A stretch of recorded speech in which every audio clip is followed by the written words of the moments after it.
Good morning, good evening, and wherever the sun may find you. My name is Walt, and this is Coffee and Concepts on Keystroke Medium. Due to technical difficulties, schedule mishaps, craziness in the life, as well as things catching on fire, we missed our window for a show yesterday, but have no fear, we are back today, and for your weekly dose of some cool coffee and maybe something for the reading world to go along with it. So let's get right into the coffee this morning. A nice Sumatra blend in my U.S. Army mug, just to get the morning going and keep me on the bounce for the rest of the day. So let's get into some coffee. So, say you had a day like yesterday, and you still got a little bit left, but you know you want to. We have Sam Busham watching. Good morning. And say you want to get a little, say you want to get a little more fire in your cup. One of the things that really some of my friends greatly enjoy is a little bit of boom in their cup. And by boom, I mean booze. Tennessee coffee is a good is a favorite drink of a friend of mine. We introduced him to it a few years ago, and now we have to keep whiskey in the house just to make sure that we have some on hand for when he wants kind of like a treat that isn't so high octane on both alcohol and caffeine, but at the same time still allows him to have a good blend of both. So for a light version of a Tennessee coffee, right? And Tennessee coffee is just whiskey and black coffee. You can use cream in it if you want, but I found that the taste kind of sours with the whiskey. Yeah, I mean, your taste may vary than some of my friends who drink it, but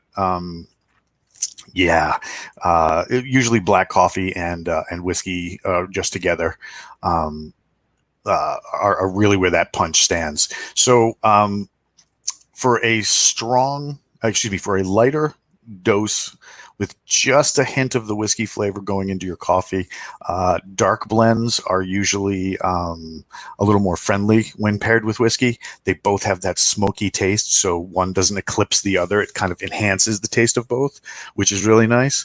So light taste, light alcohol, a 12-ounce glass of coffee or a 12-ounce mug of coffee with a splash of whiskey. So let the whiskey hit the top of the coffee and then obviously pull the bottle back, and that'll be that. A little more strength, go for a finger of whiskey, and then a little less strength. Even more strength than that, 2 fingers of whiskey. But then at that point, the cup is a quarter whiskey and 3/4 coffee, so it's going to be a little strong. So you're going to want to limit any kind of weird activity, such as, I don't know, driving, because there's nothing more dangerous behind the wheel than a wide awake drunk. So that being the case, let's get into our concept for today. And that concept is 5 things that you can do for when your favorite author launches their book.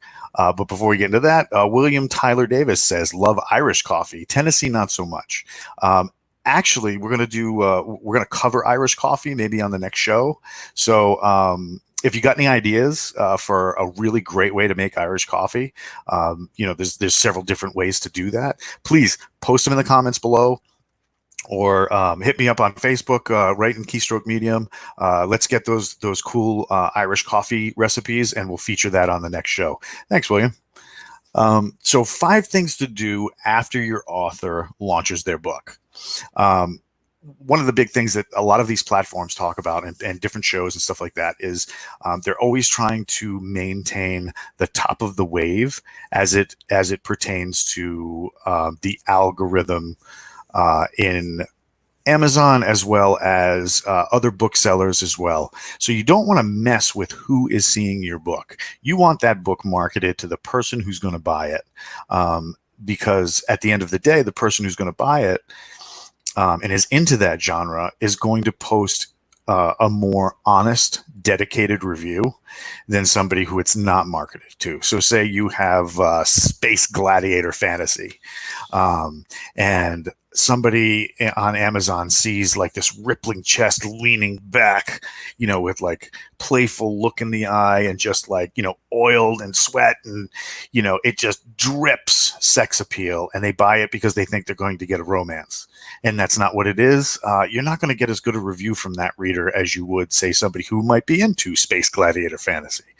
So what are 5 things that we can do as readers to make sure that we're helping out our author, but at the same time getting a wider audience as well? Because obviously more eyes means the more people pick up the book, which means they're going to be able to produce a little bit more. So if you know somebody who's into the genre, share the link with them.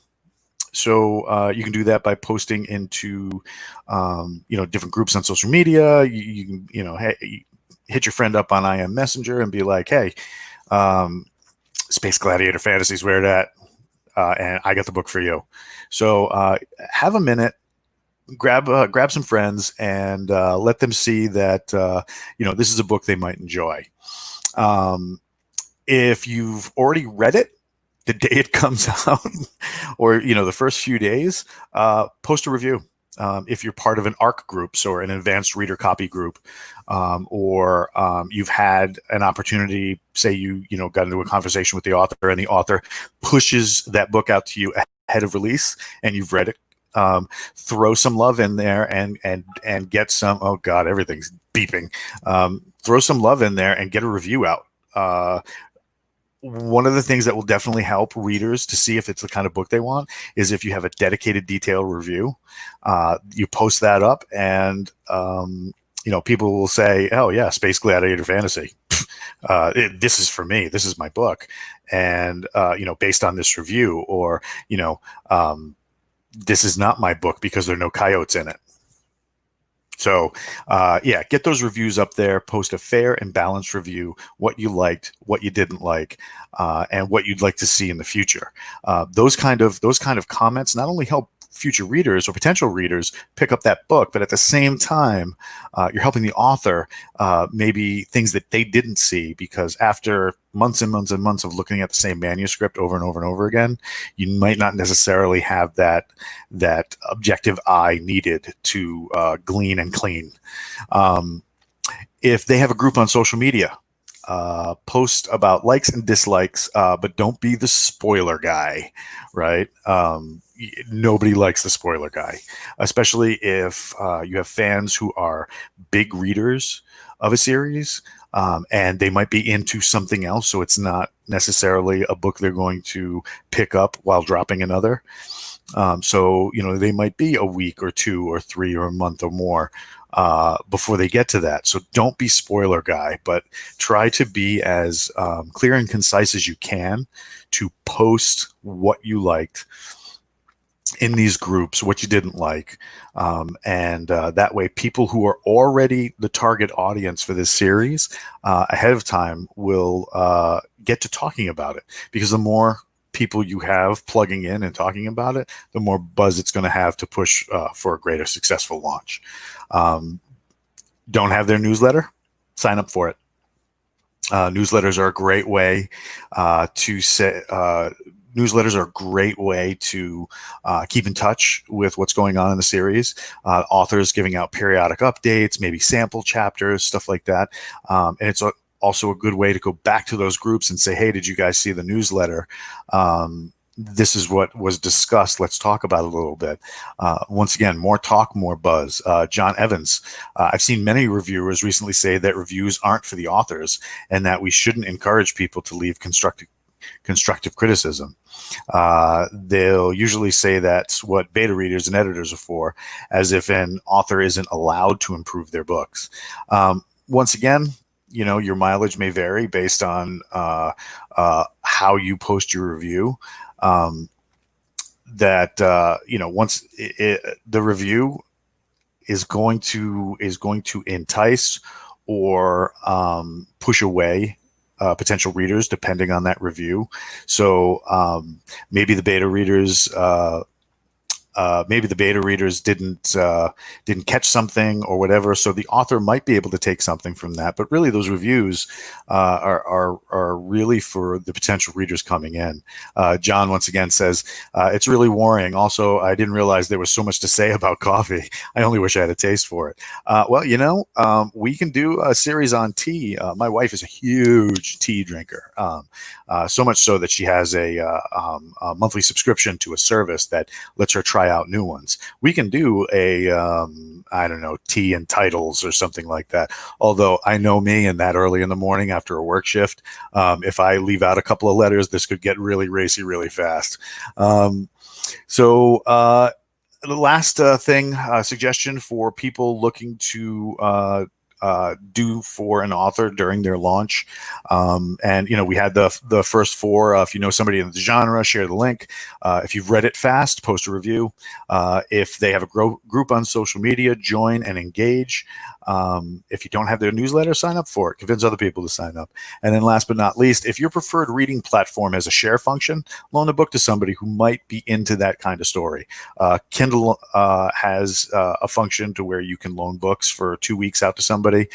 Libby, which is a library service done by the U.S. Done by U.S. libraries. They allow a share function as well. So I'm not sure if the Barnes & Noble Nook has a share function. I'm almost positive they do. But get those readers on. Those potential readers, if you know somebody who's into this genre and it's a series that's going to continue, loan them that first book. Say, hey, man, I really love space gladiator fantasy, and I know you do too. Have you read so-and-so? Larry Correia's Monster Hunter International. That's how I got into it. Somebody loaned me the first novel, and after the first chapter, I was hooked. I read it in a couple of days while I was on deployment. So that's how they got me into that series, and it's a really great way to build a potential fan base right with like grassroots marketing. Yes, I can talk. There's not enough coffeeing. So John is saying, yeah, I'm the worst kind of guest. I don't like tea either. I can talk about Coke Zero, though. I don't know. That might be a little weird for me. But he also says on reviews, I recommend always be constructive because that's the best way to help readers. Exactly. And we've talked on the show before that the worst kind of review that you could leave is, I only read 30 pages, but this book sucked. It's like tasting a 4-course meal, and you had one bite of one of the courses and you automatically decide that the rest of the meal is garbage. So, if you're going to leave a review, read the whole book. try and get it out there. So, if you are looking for more on Keystroke Medium, don't forget to check out the boys live Monday mornings. It's 10 a.m. Eastern, normally. And that's Scott, Chuck, and Josh. Coffee and Concepts, obviously, normally 7:30 a.m. Eastern time on a Tuesday morning, but I'm late. Don't tell my boss. Writer's Journey, Thursday nights, 9 p.m. Eastern, with Lauren and Kayleen, and long form storytelling on YouTube with Josh Gayu.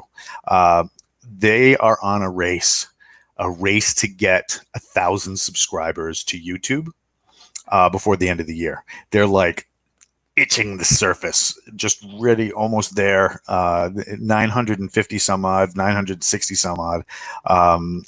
If you like this kind of platform and you'd like to be engage about reading and writing, talk about your favorite books, your favorite genres, Keystroke Medium's really where it's at. So go over to YouTube, hit that like and subscribe function, and let's get them to 1,000 subscribers so they can take this to the next level and provide even more content. Thank you very much for joining me this morning. Really appreciate it. John, thanks for the comments. Loved having you poke in and out. William, I look forward to those recipes. And Sam, good morning. Thanks again, and we'll catch you next time on Keystroke Medium.